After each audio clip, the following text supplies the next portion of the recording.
जय हिंद सभी को। तो मैं अनुज कौशिक आपका फिर से वेलकम करता हूं आपके अपने YouTube चैनल पराक्रम ग्रेट एम में। फ्रेंड्स, उम्मीद करता हूं आपकी तैयारी बहुत ही अच्छी चल रही है और डेली आप हमारी कंटिन्यू वीडियो तो देख ही रहे हैं, तो जिससे आपकी तैयारी में धार एकदम लगी पड़ी है और आप एकदम वार करने के लिए तैयार हैं। तो आज इसी जीके के भंडारे में और फिर से एक नई क्लास जोड़ने के लिए मैं फिर आपसे तैयार हूं मिलने के लिए, और अपने जीके के भंडारे को खोलते हैं, देखते हैं क्या प्रसाद बटता है आज। ठीक है, तो इसी तरीके की वीडियो के लिए चैनल सब्सक्राइब तो कर ही दिया होगा आपने, ये बताने की जरूरत है नहीं, और बेल आइकन प्रेस कर देना ताकि ये वीडियो और इससे आने वाली और भी वीडियो आपके पास निरंतर तक पहुंचती रहे, क्योंकि आगे आने वाली सीरीज आपके लिए बहुत इंपॉर्टेंट होने वाली है। तो अपने फ्रेंड्स में भी क्या कर दीजिए, शेयर कर दीजिए, क्योंकि जग भला तो आप भी भले, है ना, जग में तो आप भी आएंगे। तो कुछ नहीं, बिना देर करते हुए अपने क्वेश्चन पर चलते हैं, क्योंकि यहाँ हम निपटाते हैं ऐसे क्वेश्चनों को जो पिछले पेपर में आ चुके हैं या आने की पूरी संभावनाएं हैं। कॉन्सेप्ट के साथ फैक्ट क्लियर होंगे। तो पहला क्वेश्चन हमारा क्या है, विनेगर का रासायनिक नाम क्या होने वाला है। जी हाँ, क्या विनेगर का रासायनिक नाम क्या होने वाला है। तो यह विनेगर का रासायनिक नाम क्या होने वाला है, एसिटिक अम्ल। क्या होने वाला है, एसिटिक अम्ल होने वाला है यहाँ पर विनेगर का रासायनिक नाम। अच्छा, मैं छोटा सा, जैसे मैंने बताया, आपको एक क्वेश्चन पर नहीं छोड़ने वाला। अगर उसमें कुछ भी थोड़ा सा ऐसा है ना बताने के लिए, तो मैं उसमें जरूर कुछ ना कुछ जो ऐड करूंगा। और आपको अगर क्वेश्चन का आंसर मालूम है तो आप मेरे साथ कमेंट करते चलिए, ताकि मुझे ये लगे कि आप बिल्कुल शिद्दत से मेरे साथ जुड़े हुए हैं, जिससे हमें पढ़ाने में और भी मजा आता है ना। तो एसिटिक अम्ल को हम किससे दर्शाते हैं, CH3COOH क्या होता है, इसका सूत्र होता है। अच्छा, एसिटिक अम्ल मिलता कैसे है, तो हम यहां पर बात करते हैं जब जीवाणुओं की सहायता से, किसकी, जीवाणुओं की सहायता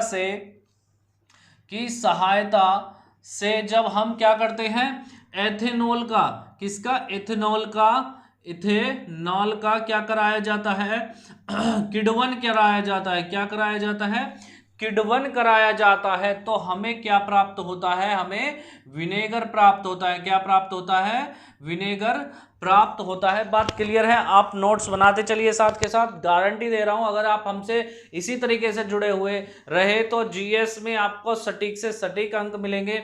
और हम मैथ की भी वीडियो लाने वाले हैं, जिससे आपको पूरी ऐसा लाभ मिलेगा, जो आप निश्चिंत होकर बस हमें फॉलो करते रहिए। अगर आपका कोई सा भी डाउट है किसी भी चैप्टर में तो हमें बताइए, हम उस पर वीडियो आपके लिए प्रोवाइड कराएंगे।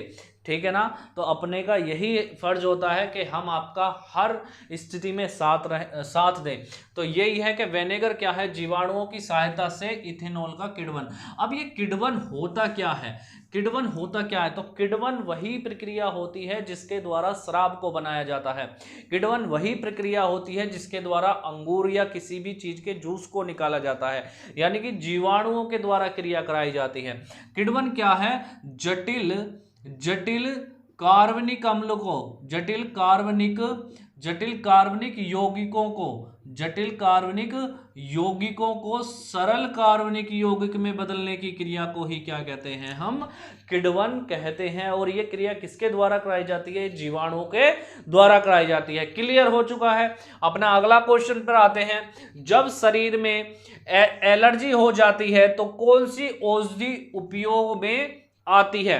तो जब शरीर में एलर्जी हो जाती है तो कौन सी औषधि उपयोग में आती है। यहां पर हम नाम ले देते हैं उस ऐसी बढ़िया औषधि हमारी क्या है, फैक्सोफेनाडाइन। क्या है, फैक्सोफेनाडाइन इस नाम की औषधि उपयोग में आती है जब क्या हो जाती है, हमारे शरीर में कहीं भी एलर्जी हो जाती है, एलर्जी हो जाती है। अच्छा, ये एलर्जी होगी क्यों, तो एलर्जी आपने सुना होगा कि खून में किसी ना किसी चीज की क्या हो जाती है, अधिकता हो जाती है या क्या हो जाती है, कमी हो जाती है, जिसके द्वारा क्या हो जाती है, हमारे शरीर में क्या हो जाती है, एलर्जी उत्पन्न होती है।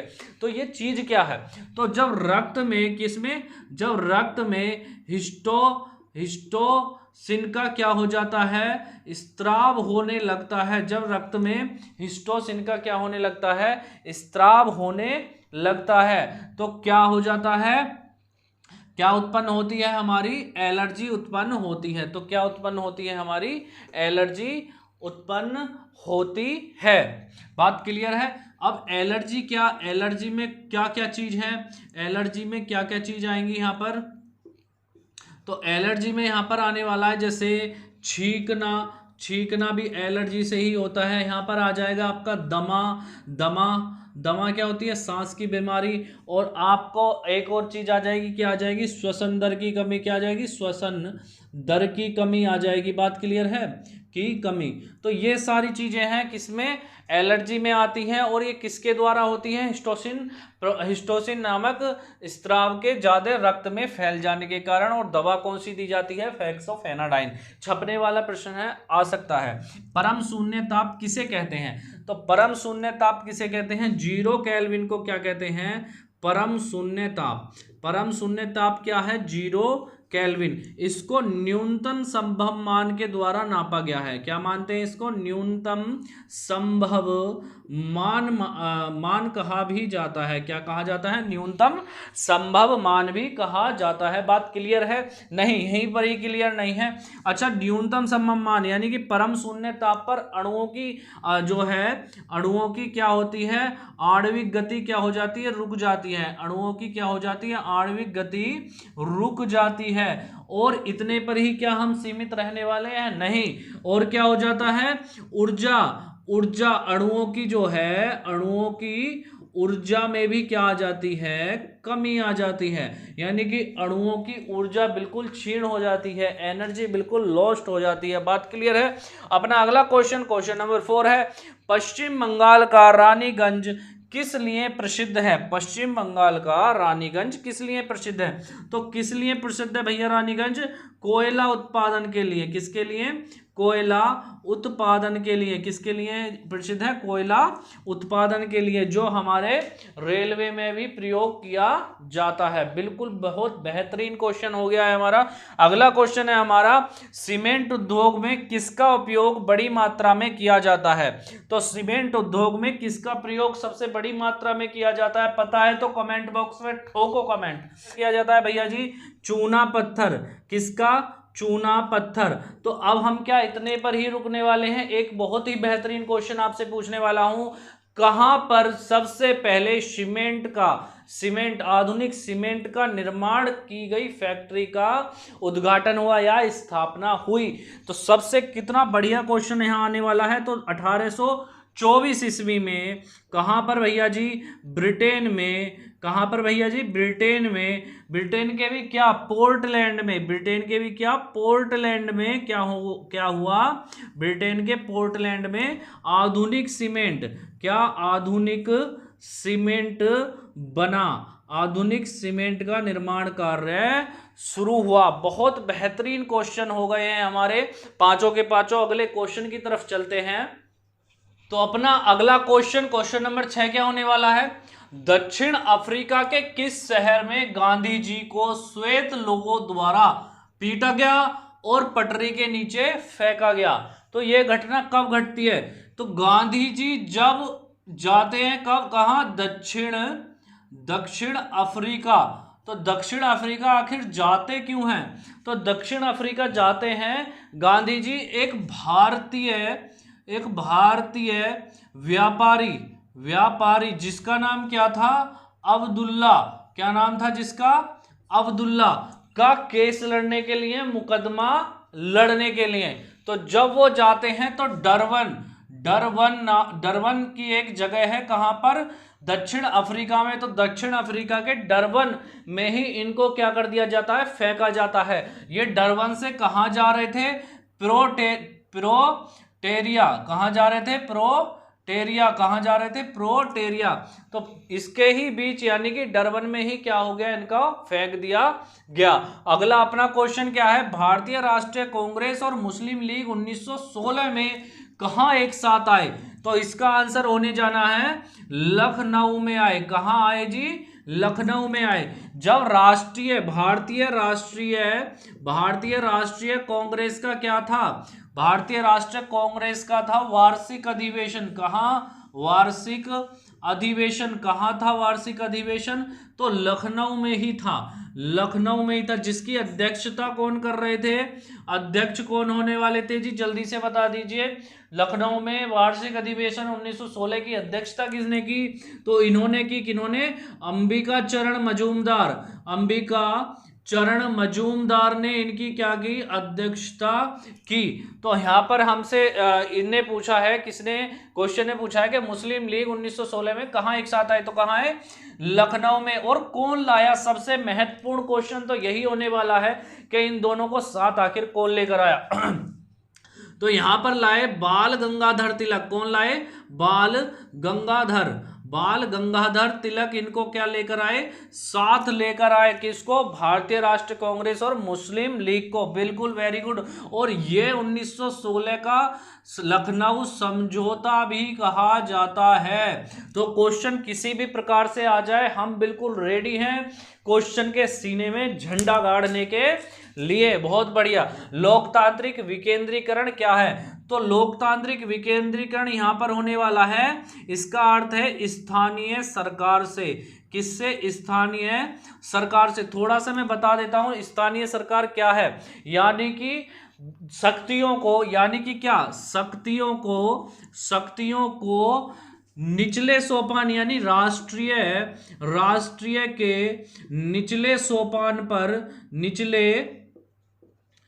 निचले सोपान पर पहुंचाना। निचले सोपान यानी कि गांव देहात में पहुंचाना। शक्तियों को राष्ट्र के निचले सोपान पर पहुंचाना, और जिससे क्या कर सकें? वह उन शक्तियों का उपयोग करके नीति निर्माण कार्य कर सकें। क्या कर सकें? नीति निर्माण कार्य कर सके। तो आपको बिल्कुल ही समझ आ चुका होगा, आई होप, मैं समझता हूं कि भाई क्या है स्थानीय सरकार। स्थानीय सरकार मानेगी शक्तियों को निचले स्तर पर, जैसे गांव देहात है, प्रधान है, लोग ग्राम पंचायत है, नगर पालिका है, ऐसी शक्तियां उनमें बांट देना ताकि वो भी क्या कर सकें? लोक कल्याण का कार्य कर सकें। बहुत बढ़िया क्वेश्चन है। अपना अगला, दक्षिणी गंगा किसे कहते हैं? तो इसका आंसर तो आपको शायद मालूम ही होगा, तो जल्दी से मुझे बता दिए दक्षिणी गंगा किसे कहते हैं? तो अपनी क्या है? गोदावरी मैया को ही क्या कहते हैं? दक्षिणी गंगा कहते हैं। कहां से निकलती है? जल्दी बता दीजिए। तो महाराष्ट्र, कहां से? महाराष्ट्र के नासिक जिले से। कहां से निकलती है? महाराष्ट्र के नासिक जिले से निकलती है। और सबसे बेहतरीन क्वेश्चन है, क्या क्वेश्चन है? कि ये सबसे बेहतरीन क्वेश्चन है कि ये भैया जी प्रायद्वीपीय भारत की, इसको बोलते हैं प्रायद्वीपीय भारत की क्या है? सबसे लंबी नदी भी है। इसकी लंबाई कितनी हो जाएगी? 1463। कितनी हो जाएगी भैया जी? लंबाई इसकी 1463 होने वाली है। बात क्लियर हो चुकी है यहां पर। तो अपना क्या है? प्रायद्वीपीय भारत की सबसे लंबी नदी कौन सी है? गोदावरी। ठीक है ना? तो यहां 1463 नहीं है, 1465। कितनी है प्रायद्वीपीय भारत की लंबाई की? नदी की लंबाई 1465 की लंबाई है इसकी। बात क्लियर है? यहां पर गोदावरी जो कि महाराष्ट्र से निकलती है। अगले क्वेश्चन अपना है, तेल किसकी सहायक नदी है? तो तेल किसकी सहायक नदी है? तो ये सहायक नदी है महानदी की। आपसे पहले आपने सुना था क्या तेल कोई भी नदी भी है? तो महानदी की सहायक है। लेकिन ये क्वेश्चन पूछा जा चुका है, सीपीओ सब इंस्पेक्टर में क्वेश्चन आ चुका है, तेल किसकी सहायक नदी है? तो महानदी की है। और ये निकलती कहां पर है? तो उड़ीसा के संभलपुर में बहती है। उड़ीसा के संभलपुर में बहती है। आप क्वेश्चनों का अंदाजा लगा सकते हैं कि क्वेश्चन कितने ही बेहतरीन हैं। यहां पर एक क्वेश्चन मैं और बना देता हूं कि प्रायद्वीपीय किसे कहते हैं? तो प्रायद्वीपीय उसे ही कहते हैं जैसे हमारा भारत का जो निचला हिस्सा है, दक्षिणी हिस्सा, वो तीन ओर से समुद्र से घिरा है, तीन ओर से पानी से घिरा, ये भी। तो तीन ओर से पानी से घिरे हिस्से को क्या कहते हैं? प्रायद्वीपीय कहते हैं। बहुत ही मजा आ चुका है आज के भंडारे का प्रसाद खाकर। तो इसी तरीके से भंडारे का प्रसाद पाने के लिए हमसे जुड़े रहिए आप, है ना। और चैनल सब्सक्राइब कर दीजिए, शेयर तो आप कर ही दीजिए, ताकि हमारा भी आपके जरिए थोड़ा थोड़ा मोटिवेशन अप होता रहे। क्योंकि जब हमें मजा आता है, जब आप हमको सराहते हैं, हमारे कंटेंट को अच्छा बताते हैं। तो आज के लिए इतना ही, मिलते हैं कल नेक्स्ट वीडियो में, नेक्स्ट भंडारे में। प्रसाद बनाते हैं अगले भंडारे का। आज के लिए जय हिंद और जय भारत।